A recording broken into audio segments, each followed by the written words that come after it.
so far as economics of environment is concerned. And already I have mentioned that it's very important paper. It is credited by choice paper.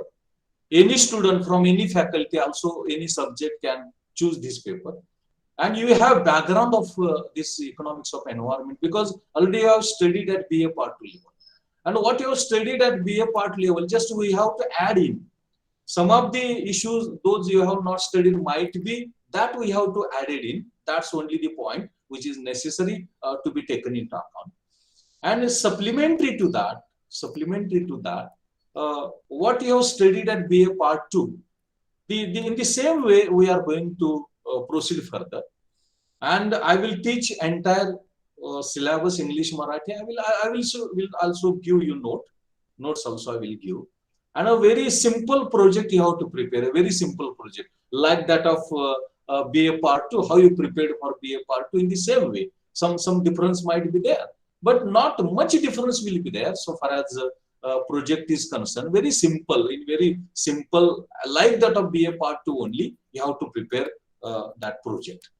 तर हा जो पर्यावरणाचा अर्थशास्त्र आहे हा या अभ्यासक्रमाचा पहिलाच आपला तास आहे आणि अतिशय इंटरेस्टिंग आहे. जसं आपण पुढे जात जाऊ, जसं आपण समजत घेत जाऊ, तसं समजून घेत जात असताना तुम्हाला ते अधिक इंटरेस्टिंग वाटत जाईल. आणि मी दोन्ही इंग्रजी मराठी दोन्ही शिकवेन आणि दोन्ही नोट्स तुम्हाला उपलब्ध करून देईन की जेणेकरून विद्यार्थ्याची अडचण होऊ नये. आणि ज्या विद्यार्थ्यांना इंग्रजीमध्ये घ्यायचं आहे त्याने अवश्य इंग्रजीमध्ये घ्यावं, माध्यम इंग्रजी अवश्य घ्यावं. ज्यांना असं वाटेल की मला इंग्रजी जमणार नाही तर त्याने अवश्य मराठी घ्यावं. दोन्ही माध्यमांची सुविधा उपलब्ध आहे. फक्त परीक्षेचा फॉर्म तुम्ही भरलात का आणि परीक्षेचा फॉर्म भरून त्यामध्ये हा इकॉनॉमिक्स ऑफ एन्व्हायरमेंट हा पेपर घातलात का याची खात्री करा. तो परीक्षेच्या फॉर्म मध्ये घाला आणि तशा प्रकारचा मेसेज मला व्हॉट्सअप ग्रुपवरती सुद्धा पाठवून द्या म्हणजे मला एक खात्री मिळू शकेल. आता आपण अभ्यासक्रमाविषयी बोलत असताना एकूण 4च प्रकरणं असतात अभ्यासक्रमामध्ये आणि या 4 प्रकरणांमध्ये 4 सब पॉइंट्स असतात. सब पॉइंट्स हे 4 असतात आणि 4 असून छोटे छोटे घटक असतात त्यामध्ये आणि ते आपल्याला यामध्ये अभ्यासणं अपेक्षित आहे. मग यामध्ये पर्यावरणाचं अर्थशास्त्र म्हणजे काय, त्याचा अभ्यास विषय कोणता, त्याचं स्वरूप काय, त्याचं महत्व काय आणि त्यातले काही महत्वाचे घटक. मग यामध्ये हे असेल पर्यावरण प्रदूषण असेल, यामध्ये कॉमन प्रॉपर्टी रिसोर्सेस असतील किंवा यामध्ये ओझोन लेअर असेल. हे जे काही साधारणतः तुम्हाला त्याचा परिचय आहे कमी अधिक फरकानं, तर अशा प्रकारचे हे घटक आपल्याला अभ्यासायचे आणि म्हणून अतिशय इंटरेस्टिंग आहे. तुमचे जर MA पार्ट 2 ला जर कोण मित्र असतील आता सेमिस्टर 3 ला तर ते तुम्हाला सांगू शकतील की अतिशय इंटरेस्टिंग आहे, अतिशय आवड निर्माण करणारा आणि प्रामुख्याने वर्तमान अशी आता जे वर्तमान तुम्ही बघताय क्लायमेट चेंज. आता नुकताच पाऊस तुमच्याकडे पडलाय की नाही मला माहित नाही, पण इथं कोल्हापूरमध्ये खूप पाऊस आहे आणि खूप पाऊस असल्यामुळं मग लाईट नाही असे काही प्रश्न निर्माण झालेले आहेत. हा जो पाऊस आहे त्याचा संबंध आपल्याला हा हवामान बदल ग्लोबल वॉर्मिंग याच्याशी आपल्याला तो जोडता येतो किंवा तो जोडावा लागतो. या सगळ्या पार्श्वभूमीवरती पहिल्यांदा नेमका सिलेबस का आहे या अभ्यासक्रमाचा, तो सिलेबस पहिल्यांदा मी तुमच्या पुढे ठेवण्याचा प्रयत्न करतो. म्हणजे आपल्याला साधारणतः कल्पना येते की आपल्याला यामध्ये नेमकं काय अभ्यासायचं आहे हे तुम्हाला लक्षात येऊ शकेल. मी पॉवर पॉइंट प्रेझेंटेशन तुमच्या पुढे ठेवतो.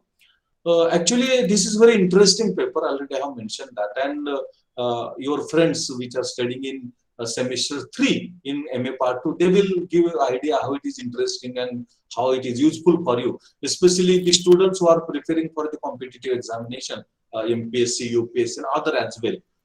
Environment and environmental economics is of crucial importance. It is of greater importance, and therefore, in competitive examinations as well as other examinations and also in practice reality as well, this paper is of crucial importance. And it is again this backdrop. You should know what environment is, how environment is going on, and what are the issues and problems those are there relating to environment. These are the very important things that I want to place before you. So far as this paper and this syllabus, actually we call it as a course. Paper is known as course that we are going to study. First of all, I will try to place before you what syllabus is, and later on I shall proceed further.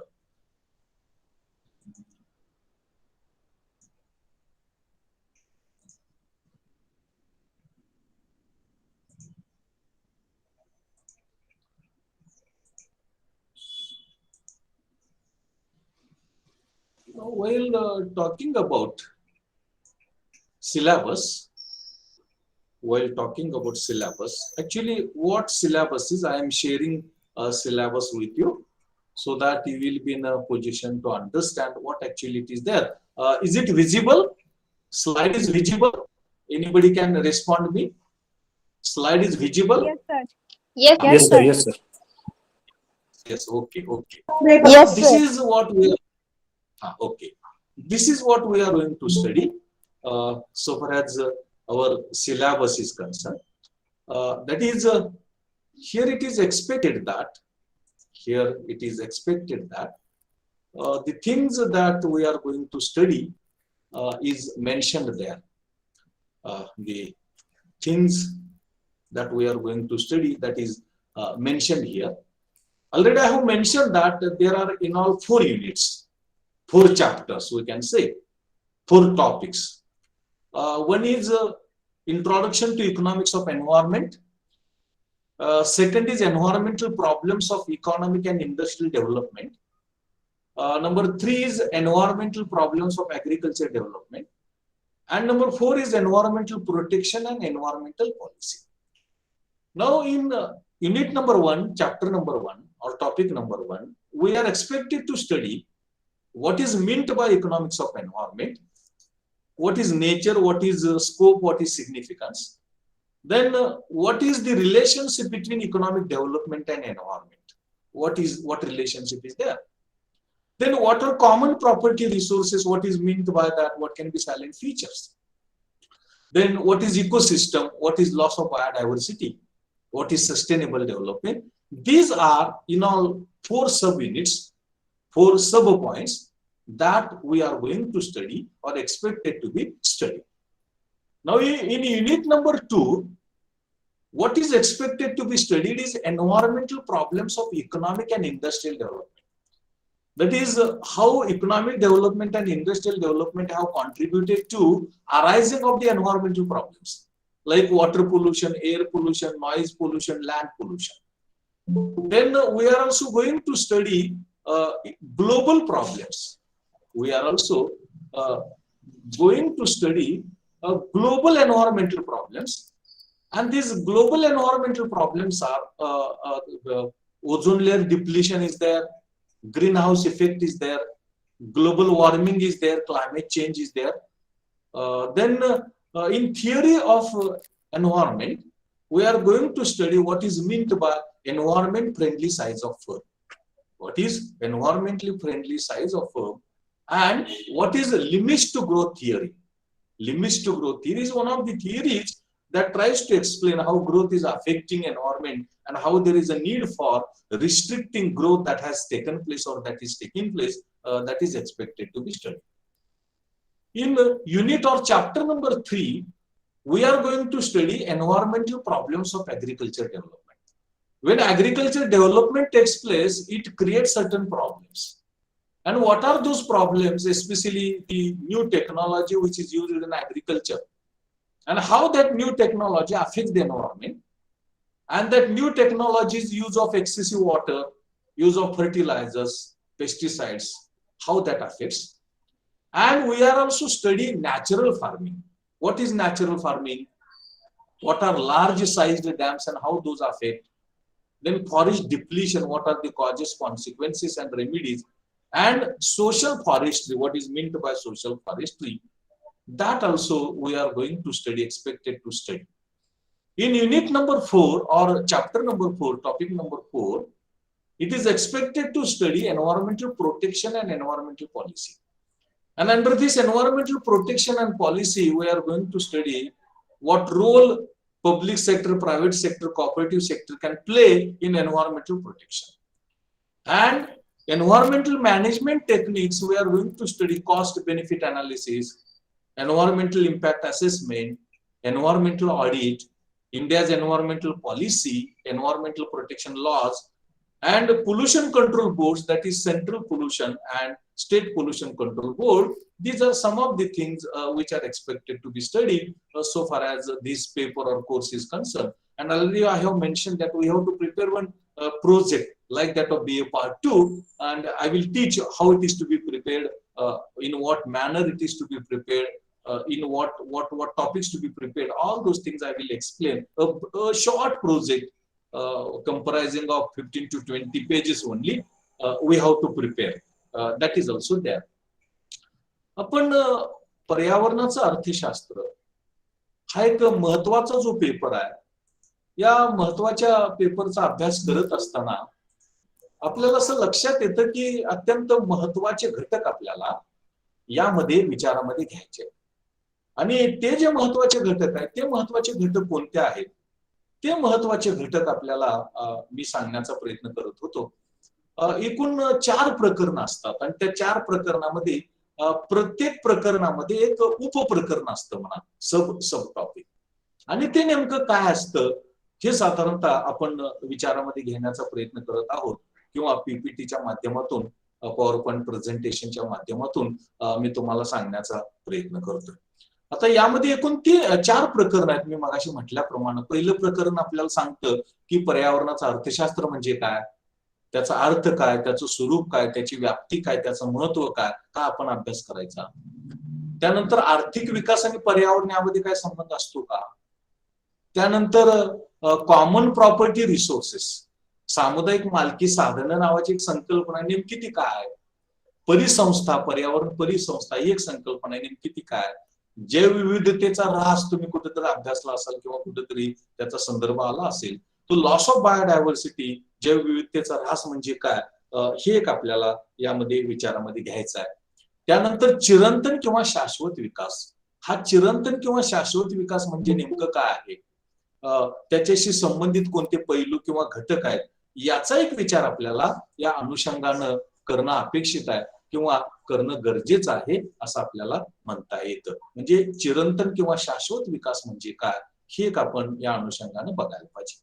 प्रकरण 2 मध्ये आर्थिक विकास आणि औद्योगिक विकास आपण साध्य करत असताना त्याचे काही प्रश्न निर्माण होतात पर्यावरणाशी संबंधित. ते नेमके पर्यावरण विषयक संबंधित कोणते प्रश्न आहेत, कोणत्या समस्या आहेत, याचा एक विचार आपल्याला या अनुषंगाने करावा लागतो, तो करणं अपेक्षित असतं.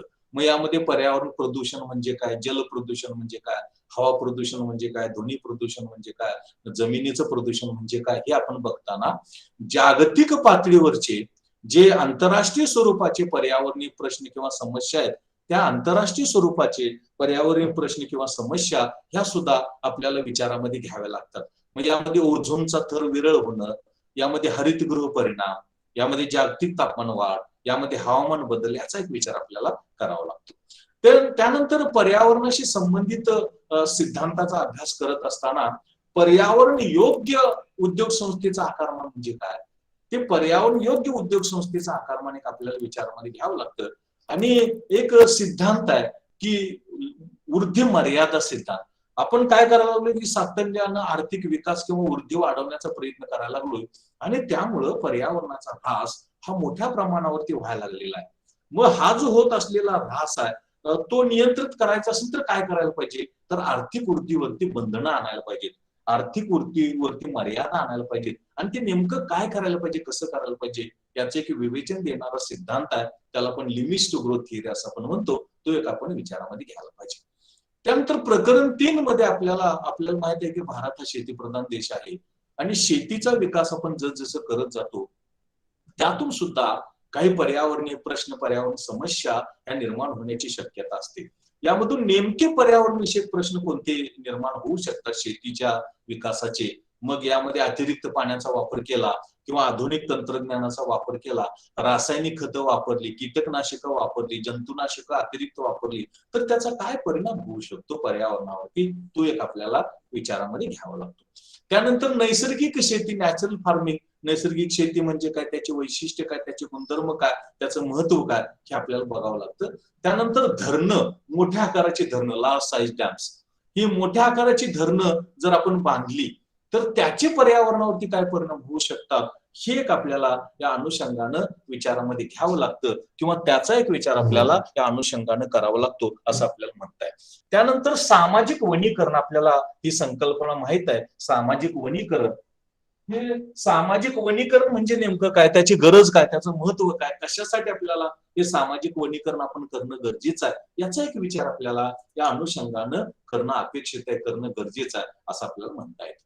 आणि शेवटच्या प्रकरणामध्ये प्रामुख्यानं पर्यावरणाचं संरक्षण आपल्याला कसं करता येईल, त्यासाठी खाजगी क्षेत्र काय भूमिका पार पाडू शकतं, सरकारी क्षेत्र काय भूमिका पार पाडू शकतं, सहकारी क्षेत्र काय भूमिका पार पाडू शकतं पर्यावरण संरक्षणामध्ये.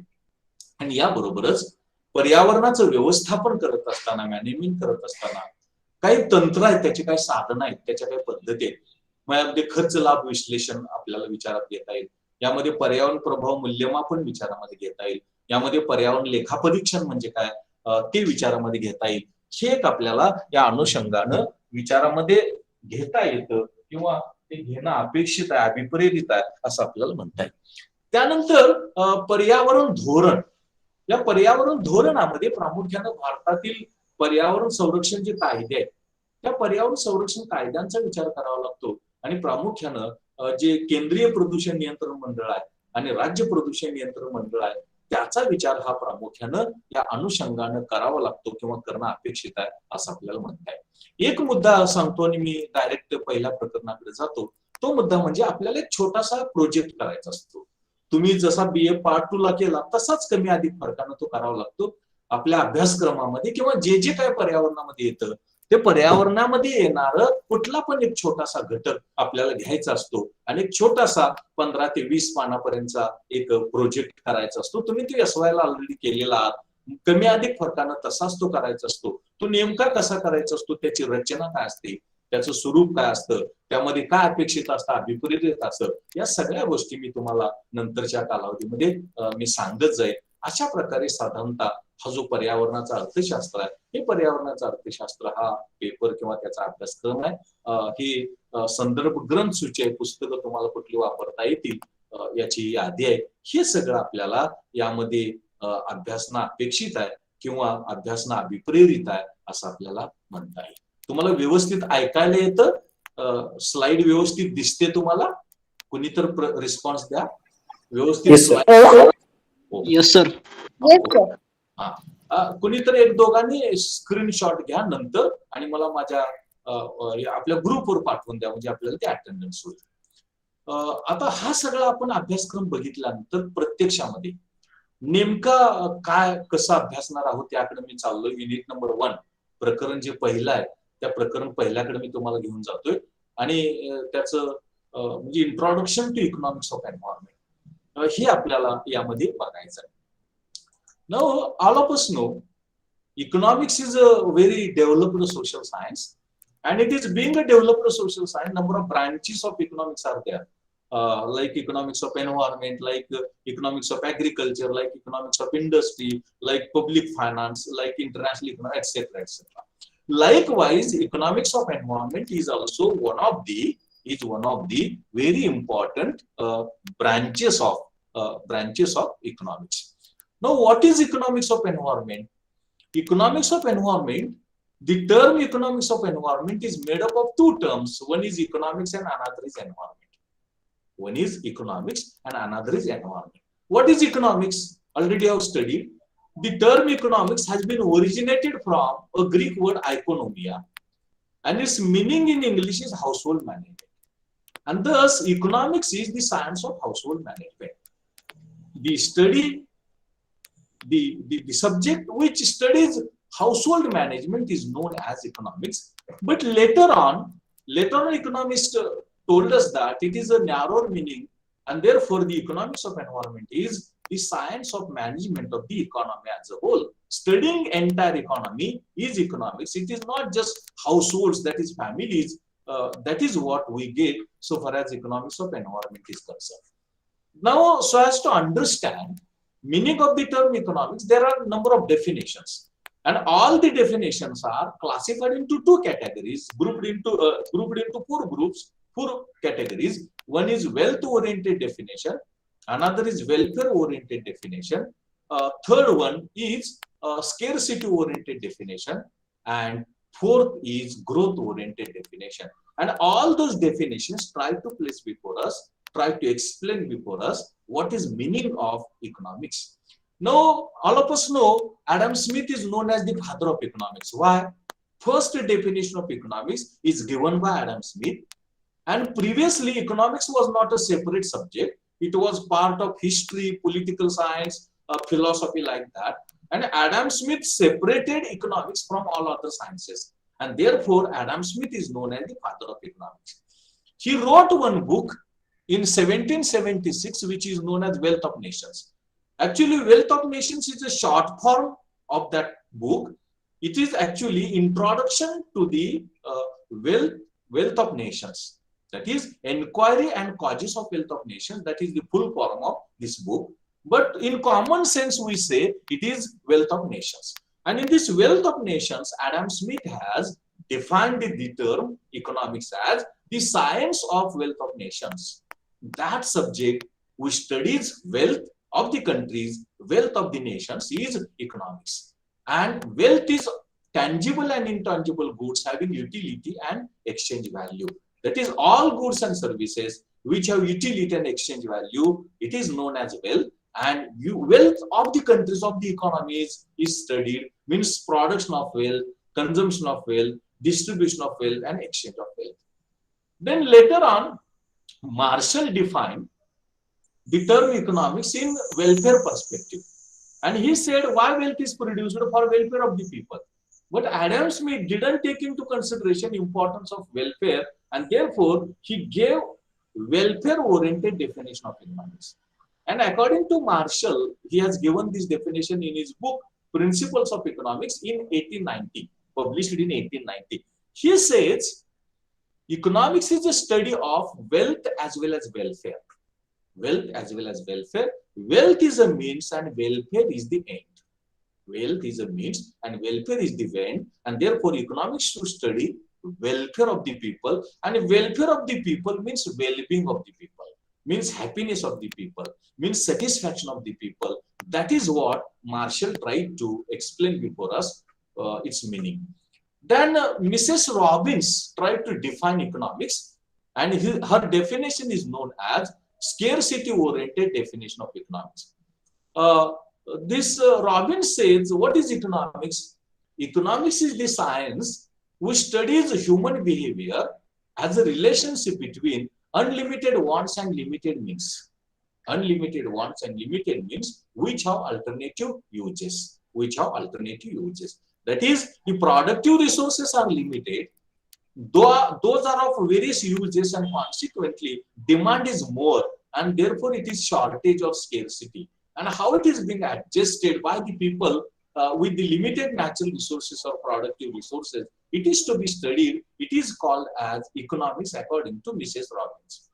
Then Professor Samuelson, he has given a growth-oriented definition of economics. And Samuelson says economics is the study of growth and use of the resources, not only at present but also in the future. Whatever resources which are available, natural, physical, and also human, those are used at present as well as in future, and how the growth is achieved in the present as well as future, it is called as what we known as economics, or it is called as economics. बघा, मी तुम्हाला पर्यावरणाचे अर्थशास्त्र म्हणजे काय हे सांगतोय, आणि पर्यावरणाचे अर्थशास्त्र म्हणजे काय हे सांगत असताना साधारणतः पर्यावरणाच्या अर्थशास्त्राची संकल्पना ही तुमच्या पुढे स्पष्ट करण्याचा प्रयत्न करतोय. ती संकल्पना काय सांगते, तर ती संकल्पना आपल्याला त्या संकल्पनेचा उदय कसा झाला आणि त्या संकल्पनेचा अर्थ स्पष्ट करण्यासाठी साधारणतः ज्या व्याख्या दिलेल्या आहेत वेगवेगळ्या अर्थशास्त्रज्ञांनी, त्या व्याख्या तुमच्या पुढे मी स्पष्ट करण्याचा प्रयत्न इंग्रजीमध्ये करत होतो. आपल्याला माहित आहे की अर्थशास्त्राला इंग्रजीमध्ये इकॉनॉमिक्स असं म्हणतात, आणि इकॉनॉमिक्स हा शब्द आयकोनॉमी या ग्रीक शब्दापासून आलेला आहे, आणि त्याचा इंग्रजीमध्ये अर्थ आहे हाऊसहोल्ड मॅनेजमेंट म्हणजे कुटुंबाचं व्यवस्थापन, आणि यावरून कुटुंबाचं व्यवस्थापन करणारं शास्त्र म्हणजे अर्थशास्त्र असा अर्थ अर्थशास्त्राला मिळाला. पण अर्थशास्त्र असं म्हणाले, अर्थशास्त्रज्ञ असं म्हणाले की अर्थशास्त्र हे प्रगत आहे आणि नुसत्या कुटुंबाचा अभ्यास करता असं म्हणणं म्हणजे ते चुकीचं ठरेल, म्हणजे ते मर्यादित ठरेल. आणि म्हणून नंतरच्या अर्थशास्त्रज्ञांनी असं सांगितलं की संपूर्ण अर्थव्यवस्थेचा अभ्यास करणारं शास्त्र म्हणजे अर्थशास्त्र होय. अशा प्रकारचा अर्थ आपल्याला या संकल्पनेच्या उदयातून उगमातून मिळतो. मग मी हे तुम्हाला स्पष्ट करण्याचा प्रयत्न करत होतो की अर्थशास्त्राचा अर्थ समजावून घेत असताना त्याच्या व्याख्यांचा विचार करावा लागतो. आणि अनेक व्याख्या आहेत अर्थशास्त्राच्या. या व्याख्यांचं वर्गीकरण एकूण 4 गटांमध्ये केलेलं आहे. एकूण 4 गटांमध्ये केलेलं आहे. एकाला संपत्ती प्रधान व्याख्या असं म्हटलं जातं, कल्याण प्रधान व्याख्या, त्यानंतर दुर्मिळता प्रधान व्याख्या आणि वृद्धी प्रधान व्याख्या. आता तुम्हाला माहितीये की ऍडम स्मिथ यांना आपण अर्थशास्त्राचा जनक असं म्हणतो, फादर ऑफ इकॉनॉमिक्स असं म्हणतो. का? तर त्याची 2 कारण आहेत. पहिलं कारण असं की अर्थशास्त्राची पहिली व्याख्या ऍडम स्मिथ यांनी दिली, आणि दुसरं महत्वाचं कारण असं की अर्थशास्त्र हा स्वतंत्र अभ्यास केला जात नव्हता, अभ्यासला जात नव्हता. अर्थशास्त्र हा इतिहास, तत्वज्ञान, त्यानंतर फिलॉसॉफी, या राज्यशास्त्र याचा भाग होता.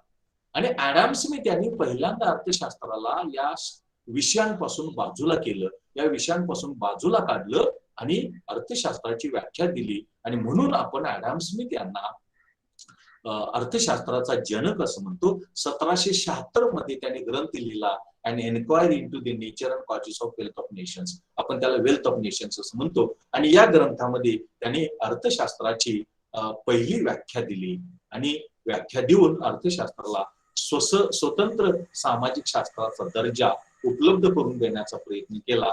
आणि म्हणून आपण ऍडम स्मिथ यांना अर्थशास्त्राचा जनक असं म्हणतो. आता ऍडम स्मिथ यांनी काय सांगितलं? अर्थशास्त्राची सोपी व्याख्या दिली. अर्थशास्त्र म्हणजे काय? तर अर्थशास्त्र म्हणजे देशांच्या संपत्तीचा अभ्यास. अर्थशास्त्र म्हणजे काय? देशांच्या संपत्तींचा अभ्यास करणं, राष्ट्रांच्या संपत्तींचा अभ्यास करणं म्हणजे अर्थशास्त्र होय. म्हणजे काय? आता संपत्ती म्हणजे काय? संपत्ती म्हणजे दृश्य आणि अदृश्य वस्तू ज्यांच्यामध्ये उपयोगिता आहे, ज्यांना विनिमय मूल्य आहे. त्यांचं उत्पादन कसं करावं, त्यांचं उपभोग कसा केला जावा, त्यांचं वाटप कसं केलं जावं आणि त्याचा विनिमय कसा केला जावा, याचा अभ्यास करणं म्हणजे संपत्तीचा अभ्यास करणं. आणि ते करणारं विषय, तो करणारा सब्जेक्ट म्हणजे अर्थशास्त्र होय, असं ऍडम स्मिथ यांनी सांगितलं. मात्र ऍडम स्मिथ यांच्या व्याख्येमध्ये कल्याणाचा विचार झाला नाही. कल्याण म्हणजे काय? की मानवी गरजा भागल्यानंतर मिळणारं समाधान, मिळणारा आनंद. आता हे जे कल्याण आहे, या कल्याणाचा विचार पण करायला पाहिजे. आणि म्हणून मग अल्फ्रेड मार्शल यांनी अर्थशास्त्राची कल्याण प्रधान व्याख्या दिली. त्याने असं सांगितलं की अर्थशास्त्र संपत्तीचा अभ्यास करतं आणि मानवी कल्याणाचा अभ्यास करतं. संपत्तीच्या अभ्यासापेक्षा मानवी कल्याणाचा अभ्यास महत्वाचा आहे, कारण संपत्ती हे साधन आहे आणि कल्याण हे साध्य आहे. संपत्ती हे साधन आहे आणि कल्याण हे साध्य आहे. आणि म्हणून संपत्तीच्या अभ्यासापेक्षा कल्याणाच्या अभ्यासाला आपण अधिक महत्व द्यायला पाहिजे, असं मार्शल यांनी, अल्फ्रेड मार्शल यांनी सांगितलं. त्यानंतर आपल्याला हे माहित आहे की सगळी उत्पादनाची साधनं दुर्मिळ आहेत, म्हणजे जेवढी पाहिजे तेवढी नाहीत, त्यांची दुर्मिळता आहे, मागणीपेक्षा पुरवठा कमी आहे. आणि याचा विचार ना ऍडम स्मिथनी केला ना मार्शलनी केला. आणि तो विचार प्रामुख्यानं मिसेस रॉबिन्स यांनी केला. आणि मिसेस रॉबिन्स यांनी अर्थशास्त्राची दुर्मिळता प्रधान व्याख्या, स्केअरसिटी ओरिएंटेड डेफिनेशन देण्याचा प्रयत्न केला, किंवा स्केअरसिटी ओरिएंटेड डेफिनेशन ही त्यांनी दिलेली आहे. मग रॉबिन्स काय म्हणतात? अर्थशास्त्र म्हणजे अमर्यादित मानवी गरजा आणि मर्यादित परंतु पर्यायी उपयोगाची साधने यांच्यामध्ये ताळमेळ घालत असताना जे मानवी वर्तन घडून येतं, त्या वर्तनाचा अभ्यास करणारं शास्त्र म्हणजे अर्थशास्त्र होय. म्हणजे अर्थशास्त्रानं मर्यादित उत्पादनाची साधनं, त्यांची पर्यायी उपयोग असलेली साधनं, दुर्मिळता टंचाई असलेली साधनं, आणि विशेष महत्वाची गोष्ट दुसऱ्या बाजूला अमर्यादित गरजा आणि पुन्हा पुन्हा उद्भवणाऱ्या गरजा यांच्यामध्ये समायोजन करत असताना, यांच्यामध्ये ताळमेळ घालत असताना जे मानवी वर्तन घडून येतं, त्या मानवी वर्तनाचा अभ्यास करणारं शास्त्र म्हणजे अर्थशास्त्र आहे. अशा प्रकारची मांडणी ही रॉबिन्स यांनी करण्याचा प्रयत्न केला. पण यामध्ये एक आपल्याला लक्षात आलं की यामध्ये आर्थिक विकासाचा वृद्धीचा विचार करत असताना आणि उत्पादनाच्या साधनाचा विचार करत असताना भविष्य काळाचा कुठंच विचार झाला नाही.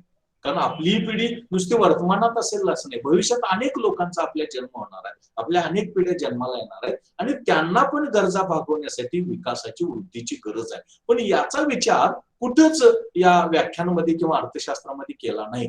हे विचारात घेऊन प्राध्यापक PS सॅम्युएल्सन यांनी काय केलं की अर्थशास्त्राची वृद्धी प्रधान व्याख्या, ग्रोथ ओरिएंटेड डेफिनेशन देण्याचा प्रयत्न केला. सॅम्युएल्सन असं म्हणतात की अर्थशास्त्र म्हणजे उत्पादन साधनं वापर करून आर्थिक वृद्धी कशी केली जाते याचा अभ्यास, मात्र तो करताना वर्तमानामध्ये आणि भविष्यामध्ये कशा पद्धतीनं उत्पादन साधनांचा योग्य वापर करणं आणि त्यातून आर्थिक वृद्धी कसं साध्य करणं याचा विचार करणं, याचा अभ्यास करणं म्हणजे अर्थशास्त्र होय, असं सांगण्याचा प्रयत्न हा प्राध्यापक सॅम्युएल्सन यांनी सांगण्याचा प्रयत्न केला. अशा प्रकारे आतापर्यंत what is the etymology, origin of economics, and how Adam Smith, then Marshall, Robbins, and Samuelson have defined the term economics, and how they have tried to explain meaning of the term economics that I tried to yes before you. आतापर्यंत मी तुम्हाला काय सांगण्याचा प्रयत्न केला की अर्थशास्त्राचा उगम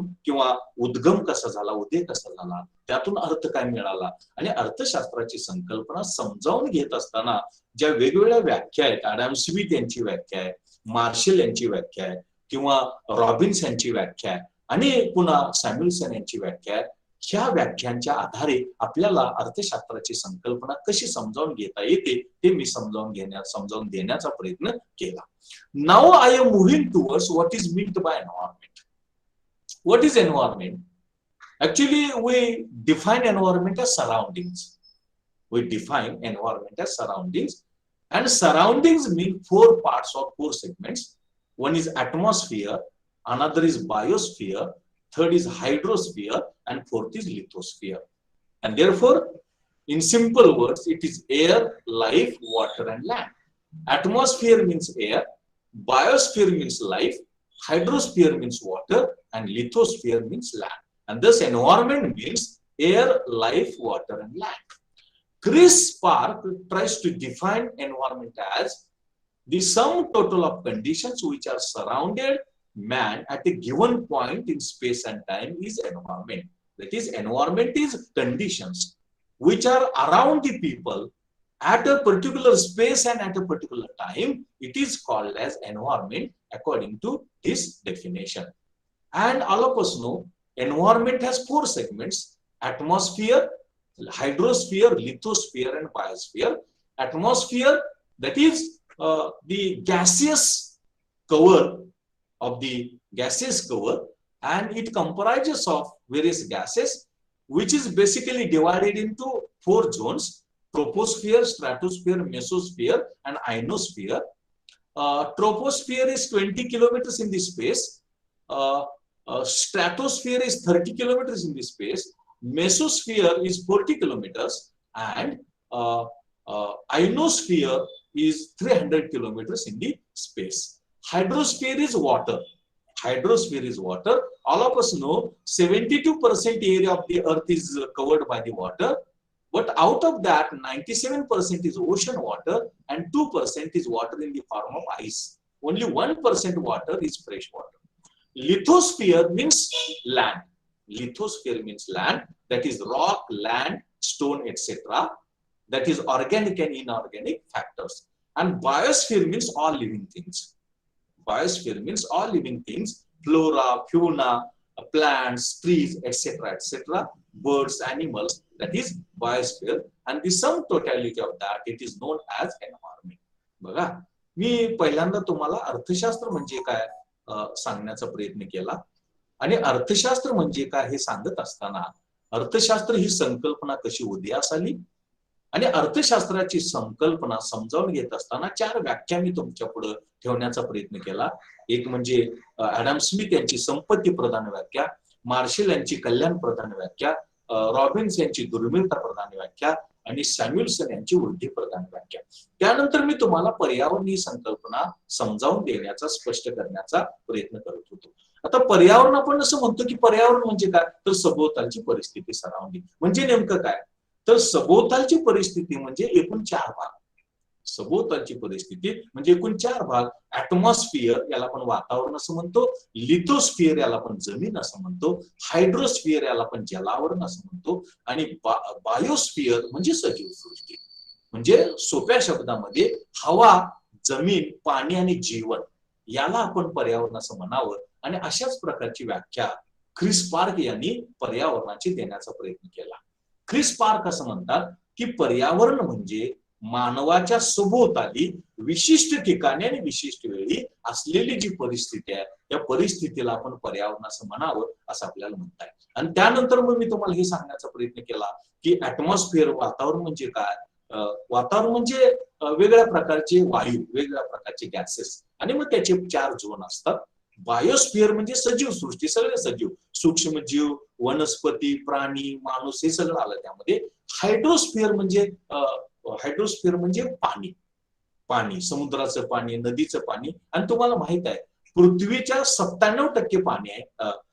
पृथ्वीच्या एकूण जे पाणी आहे त्यापैकी 97% पाणी, 72% पाणी आहे, 97% पाणी हे समुद्राच्या स्वरूपामध्ये, 2% पाणी हे बर्फाच्या स्वरूपामध्ये आहे, आणि 1% पाणी, ज्याला आपण फ्रेश वॉटर असं म्हणतो, वापरायोग्य पाणी असं म्हणतो, ते वापरायोग्य पाणी हे फक्त 1% आहे. आणि अशा प्रकारे याला आपण पर्यावरण असं म्हणतो. आणि या पर्यावरण आणि अर्थशास्त्र या दोन्हींची मिळून तयार झालेली संकल्पना म्हणजे पर्यावरणाचं अर्थशास्त्र होय असं आपल्याला म्हणता येईल. Now talking about history of economics of environment. Actually, economics of environment as a branch of economics has been developed in 1970. But before that also, the use of environment and the study was environment was being made, it was being undertaken in the economics. All of us know David Ricardo in his rent theory, or this Malthus in population theory, J.S. Mill, Karl Marx, they have studied environment in various perspectives, in various respects. आता मी तुम्हाला पर्यावरणाच्या अर्थशास्त्राचा इतिहास सांगत होतो. आता इतिहास सांगत असताना 1970 मध्ये पर्यावरणाच्या अर्थशास्त्राचा एक अर्थशास्त्राची शाखा म्हणून उदय झाला, अर्थशास्त्राची शाखा म्हणून उगम झाला. पण त्यापूर्वी सुद्धा सुरुवातीपासूनच पर्यावरणाचा विचार, पर्यावरणाचा अभ्यास हा अर्थशास्त्रामध्ये केला जातो. पर्यावरणाचा अभ्यास अर्थशास्त्रामध्ये करणं अपेक्षित होतं असं आपल्याला म्हणता येईल. आपल्याला माहित आहे की रिकार्डोचा खंड सिद्धांत, रिकार्डोचा खंड सिद्धांत म्हणजे जमिनीचा अभ्यास, आणि जमिनीचा अभ्यास म्हणजे पर्यावरणाचा अभ्यास. माल्थसचा लोकसंख्या सिद्धांत आपल्याला माहित आहे. माल्थसनं अन्नधान्याचं उत्पादन आणि जमिनीची उपलब्धता आणि लोकसंख्या यामधला संबंध स्पष्ट केला. लोकसंख्येचा अभ्यास काय, जमिनीचा अभ्यास काय, आणि अन्नधान्याचं उत्पादन काय, हा पर्यावरणाचा अभ्यास आहे. जेस मिल याने अभ्यास केलेला आहे, कार्ल मार्क्स याने अभ्यास केलेला आहे. म्हणजे पर्यावरणाचं अर्थशास्त्र ही शाखा म्हणून जरी 1970 मध्ये उद्याला आलेली असली तरी सुद्धा पर्यावरणाचा अभ्यास हा सुरुवातीपासूनच केला जातोय. हे आपल्याला विचारामध्ये घेणं आवश्यक आहे, हे विचार करणं आपल्याला गरजेचं आहे असं आपण म्हणतो. Now what actually means economics of environment. Already I have explain what is meant by economics and what is meant by environment. But the combination of the term that gives us what we call it as environmental economics. The environmental economics means what I am trying to discuss before you with the help of some definitions. That part of economics which deals with interrelationship between environment and development is known as economics of environment. That is, that economics which studies environment and development is called as environmental economics. Now, one more definition. Environmental economics is interaction between economic development activities and the parts of environment like atmosphere, hydrosphere, lithosphere is known as environment. Thus, environmental economics is concerned with impact of the economy on the environment, significance of the environment to economy, and appropriate way of regulating economic activity so that balance is achieved among environmental, economic and other goals. बघा, मी तुम्हाला अर्थशास्त्र म्हणजे काय सांगितलं, पर्यावरण म्हणजे काय सांगितलं, आणि मग तुम्हाला पर्यावरणाचं अर्थशास्त्र म्हणजे काय हे सांगण्याचा प्रयत्न करत होतो. पण त्यापूर्वी पर्यावरणाच्या अर्थशास्त्राचा इतिहास मी तुम्हाला सांगण्याचा प्रयत्न केला. आणि या इतिहासाप्रमाणे पर्यावरणाचं अर्थशास्त्र ही अर्थशास्त्राची शाखा 1970 मध्ये उदयास आली. 1970 मध्ये उदयास आली. पण सुरुवातीपासूनच पर्यावरणाचा अभ्यास अर्थशास्त्रामध्ये केला जातो. रिकार्डोच्या खंड सिद्धांतामध्ये जमिनीचा अभ्यास, माल्थसच्या लोकसंख्या सिद्धांतामध्ये लोकसंख्या आणि जमिनीचा उत्पादनाचा अभ्यास, जे.एस. मिल यांनी अभ्यास केला, कार्ल मार्क्स यांनी अभ्यास केला. आणि म्हणून अर्थशास्त्र, पर्यावरणाचं अर्थशास्त्र हे जरी 1970 मध्ये उदयास आलं असलं तरी सुद्धा ते जुनं आहे. सुरुवातीपासूनच त्याचा अभ्यास केला जातो हे आपल्याला विचारामध्ये घेणं, माहित असणं आवश्यक आहे. मग तुम्हाला मी पर्यावरणाच्या अर्थशास्त्राची व्याख्या मी सांगण्याचा प्रयत्न करत होतो. यामध्ये पहिली व्याख्या असं सांगते की पर्यावरण आणि विकास यामधल्या संबंधाचा अभ्यास करणं म्हणजे पर्यावरणाचं अर्थशास्त्र.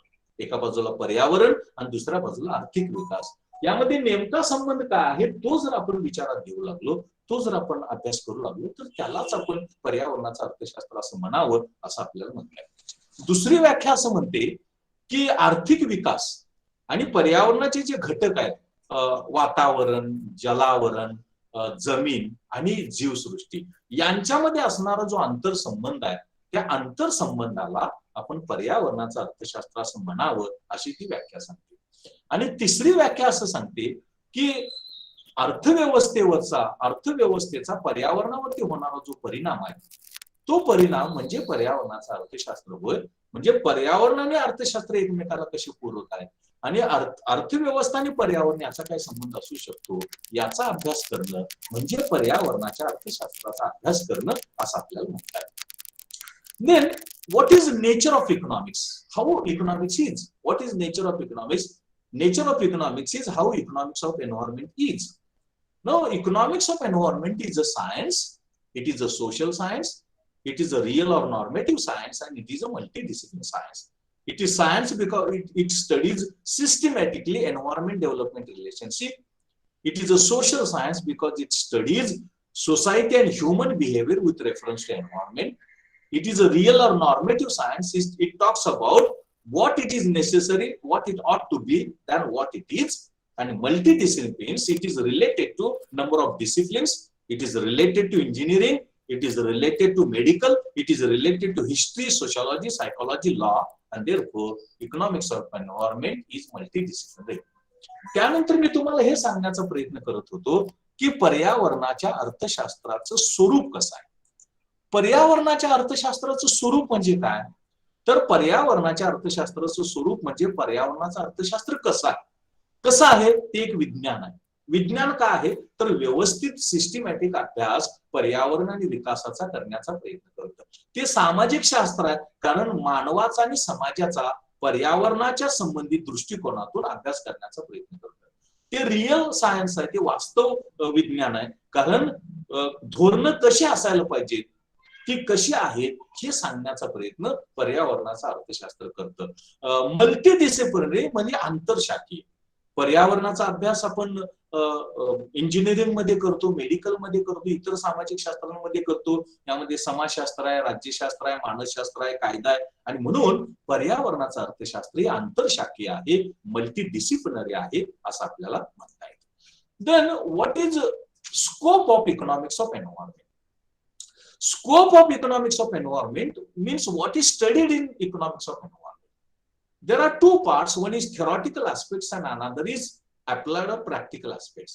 In theoretical aspect, negative externalities and welfare, how negative externalities affect social welfare, that is studied. How different economic systems affect environment, that study. How consumption income distribution affect environment, that is studied.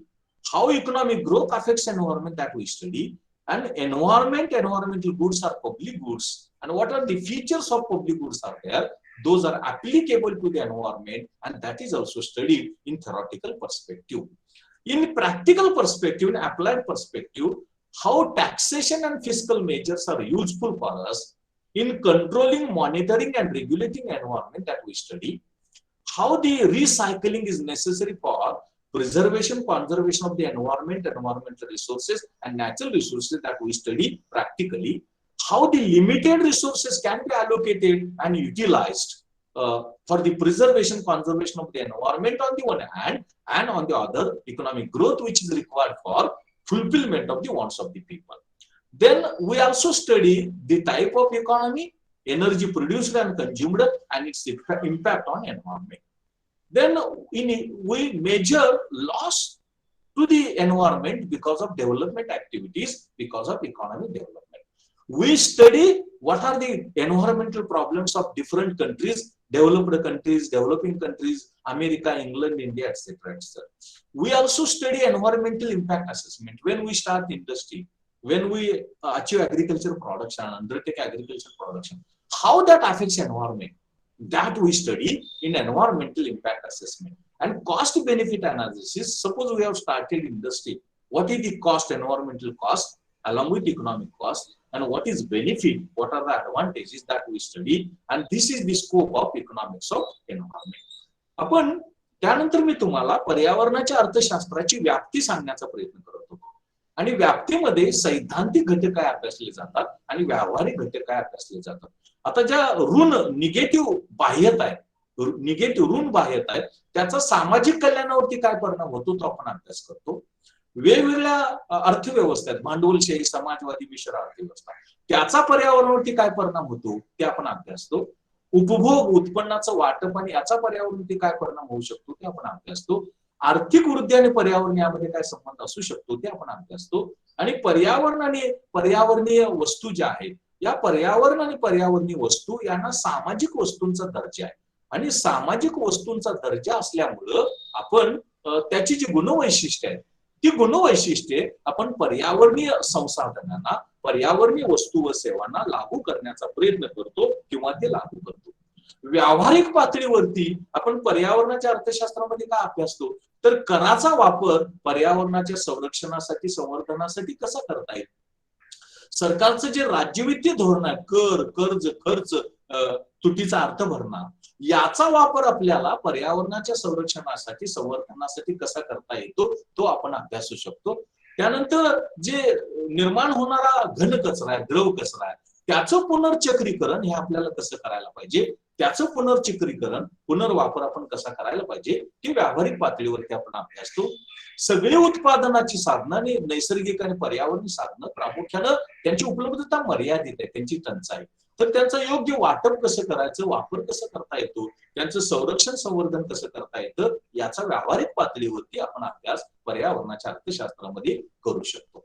त्यानंतर पर्यावरण प्रदूषण झालं तर त्यामुळं आर्थिक नुकसान कसं होऊ शकतं, पर्यावरणाचं नुकसान कसं होऊ शकतं, त्याचं मापन आपण पर्यावरणाच्या अर्थशास्त्रामध्ये करू शकतो. म्हणजे हवा प्रदूषण निर्माण झालं, पाणी प्रदूषण निर्माण झालं, त्यातून आर्थिक नुकसान किती होऊ शकतं, कसं होऊ शकतं, याचा अभ्यास सुद्धा आपण पर्यावरणाच्या अर्थशास्त्रामध्ये करतो. त्यानंतर आपण पर्यावरणाच्या अर्थशास्त्राचा वापर करून वेगवेगळ्या देशांचे पर्यावरणीय प्रश्न आपण अभ्यासू शकतो. भारताचे पर्यावरणीय प्रश्न कोणते आहेत, अमेरिकेचे पर्यावरणीय प्रश्न कोणते आहेत, इंग्लंडचे पर्यावरणीय प्रश्न कोणते आहेत, ते आपण अभ्यासू शकतो व्यावहारिक पातळीवरती. आणि त्याचबरोबर आपण उद्योग चालू करत असताना, व्यवसाय चालू करत असताना, शेतीचा विकास करत असताना पर्यावरणावरती होणारा त्याचा जो परिणाम आहे, तो परिणाम काय असू शकतो, तो प्रभाव मूल्यमापन, परिणाम मूल्यमापन, त्याचा आपण अभ्यास करू शकतो. आणि खर्च लाभ विश्लेषण, कॉस्ट बेनिफिट अनालिसिस, एखादा उद्योग असेल, एखादा व्यवसाय असेल, तर त्याचं खर्च लाभ विश्लेषण याचा अभ्यास सुद्धा आपण करू शकतो. म्हणजे एखादा आपण फॅक्टरी चालू केली तर त्यातून लाभ कोणता मिळू शकतो, आर्थिक आणि पर्यावरणीय, त्यातून खर्च कोणता येऊ शकतो, आर्थिक आणि पर्यावरणीय, आणि तो योग्य आहे का अयोग्य आहे, याचा अभ्यास सुद्धा आपण पर्यावरणाच्या अर्थशास्त्रामध्ये व्यावहारिक पातळीवरती करू शकतो किंवा करतो असं आपल्याला म्हणता येईल. मग प्रश्न आपल्या पुढे निर्माण होतो तो, what is the importance or significance of economics of environment, why it is necessary to be study. हे सगळं बघितल्यानंतर एक मुद्दा अभ्यासणं महत्वाचं ठरतं की पर्यावरणाच्या अर्थशास्त्राच्या अभ्यासाचं महत्व काय. आणि अभ्यासाचं महत्व सांगत असताना number 1, we study economic analysis of environment. What can be economic dimension of environment that we study? It is because of economics of environment. Now we are talking about sustainable development, and this sustainable development can we study? It is because of study of economics of environment, and therefore economics of environment is very necessary. Then what can be environmental dimension of economics? What can be environmental dimension of economy? That we study, it is because of economics of environment, and therefore economics of environment is very necessary. It is necessary to be studied. Then what is the relationship between environment and development? When environment is there, how it affects development? When development is taking place, how it affects environment, that we can study. It is because of environment, economics of environment. Then what are the environmental problems of different countries? Suppose India is there.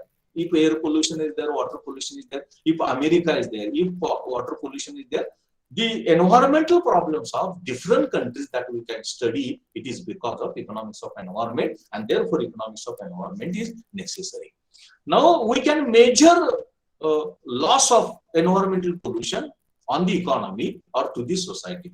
Air pollution takes place, water pollution takes place, how it brings about or how it imposes economic loss. That we study, it is because of economics of environment, and therefore its study is very much necessary. Natural resources, environmental resources are public good, and therefore the salient features of public goods are applicable to environmental natural resources, and therefore how it is necessary preservation, conservation, protection of the environment, that we can study. It is because of studying of the economics of environment, and therefore it is necessary to be studied. And lastly, environmental impact assessment, impact of the development activities, industry, business, agriculture on the environment, how that affects favorably and unfavorably, and what is the cost benefit analysis, cost of the industry, benefit of the industry, economic cost and environmental cost, that we can study. It is because of economics of environment, and therefore it is very important. शेवटच्या टप्प्यामध्ये मी तुम्हाला हे सांगण्याचा प्रयत्न करत होतो की पर्यावरणाच्या अर्थशास्त्राचा अर्थ आपण बघितला, त्याचं स्वरूप बघितलं, त्याची व्याप्ती बघितली, आणि त्याचं महत्व आपण विचारामध्ये घेत होतो. आणि महत्व विचारामध्ये घेत असताना की पर्यावरणाची आर्थिक बाजू काय असू शकते, आर्थिक विश्लेषण काय असू शकतं, ते आपल्याला पर्यावरणाच्या अर्थशास्त्राच्या अभ्यासातून समजतं, आणि म्हणून ते महत्वाचं आहे. आता आपण शाश्वत विकास, चिरंतन विकास याविषयी बोलतो. ही शाश्वत विकास, चिरंतन विकास म्हणजे नेमकं काय आहे, ते मोजायचं कसं, ते कसं साध्य करायचं, याचा अभ्यास आपल्याला पर्यावरणाच्या अर्थशास्त्रातून करतो, आणि म्हणून पर्यावरणाचं अर्थशास्त्र महत्वाचं आहे, ते अभ्यासणं गरजेचं आहे असं आपल्याला म्हणता येते. त्यानंतर पर्यावरणाची आर्थिक बाजू काय असू शकते? समजा हवेचं प्रदूषण आहे, पाणी प्रदूषण आहे, त्याची आर्थिक बाजू काय असू शकते, हे आपल्याला पर्यावरणाच्या अर्थशास्त्राच्या अभ्यासातून समजतं, माहित होतं, आणि म्हणून पर्यावरणाचं अर्थशास्त्र महत्वाचं आहे, ते अभ्यासणं गरजेचं आहे असं आपल्याला म्हणता येईल. त्यानंतर वेगवेगळ्या देशांचे पर्यावरणीय प्रश्न काय आहेत, अमेरिकेचे पर्यावरणीय समस्या काय आहेत, आपल्या पर्यावरणीय समस्या काय, इंग्लंडच्या काय पर्यावरणीय प्रश्न आहेत, हे आपण पर्यावरणाच्या अर्थशास्त्राच्या अभ्यासातून माहित करून घेऊ शकतो, आणि म्हणून ते महत्वाचं आहे, अभ्यासणं महत्वाचं आहे असं आपल्याला म्हणता येईल. त्यानंतर मी तुम्हाला हे सांगण्याचा प्रयत्न करत होतो की प्रदूषणाचं जे परिणाम आहे, हा प्रदूषणाच्या परिणामामुळे नेमकं अर्थव्यवस्थेचं, समाजाचं काय नुकसान होतं, ते आपल्याला या पर्यावरणाच्या अर्थशास्त्रातून अभ्यासता येतं. आणि सगळे पर्यावरणीय वस्तू, सगळे नैसर्गिक साधन सामुग्री, त्याला आपण सार्वजनिक किंवा सामाजिक वस्तू असं म्हणतो, पब्लिक गुड्स असं म्हणतो, त्याची सगळी वैशिष्ट्य आपल्याला लागू करता येतात, आणि म्हणून त्याचं संरक्षण, संवर्धन कसं महत्वाचं आहे, त्याची दुर्मिळता कशी आहे, हे आपल्याला पर्यावरणाच्या अर्थशास्त्रातून अभ्यासता येतं, आणि म्हणून ते महत्वाचं आहे. विशेष म्हणजे पर्यावरणाचं अर्थशास्त्र उद्योगाचा, विकासाचा, पर्यावरणावरती काय अभ्यास होऊ शकतो, आणि त्यातून खर्च आणि लाभ काय मिळू शकतो, याचं विवेचन, विश्लेषण हे आपल्याला त्यातून देऊ शकतं, आणि म्हणून आपल्याला पर्यावरणाच्या अर्थशास्त्राचा जो अभ्यास आहे, तो पर्यावरणाच्या अर्थशास्त्राचा अभ्यास असा या बाबींमध्ये, या घटकांमध्ये आपल्याला करणं अपेक्षित आहे. म्हणून आज आपण अर्थशास्त्र म्हणजे काय, पर्यावरण म्हणजे काय, पर्यावरणाचं अर्थशास्त्र म्हणजे काय, त्याचं स्वरूप काय, त्याची व्याप्ती काय, त्याचं महत्व काय, या सगळ्या गोष्टी आपण अभ्यासामध्ये, विचारामध्ये घेण्याचा प्रयत्न केला असं आपल्याला लक्षात येतं. जर तुम्हाला या संदर्भामध्ये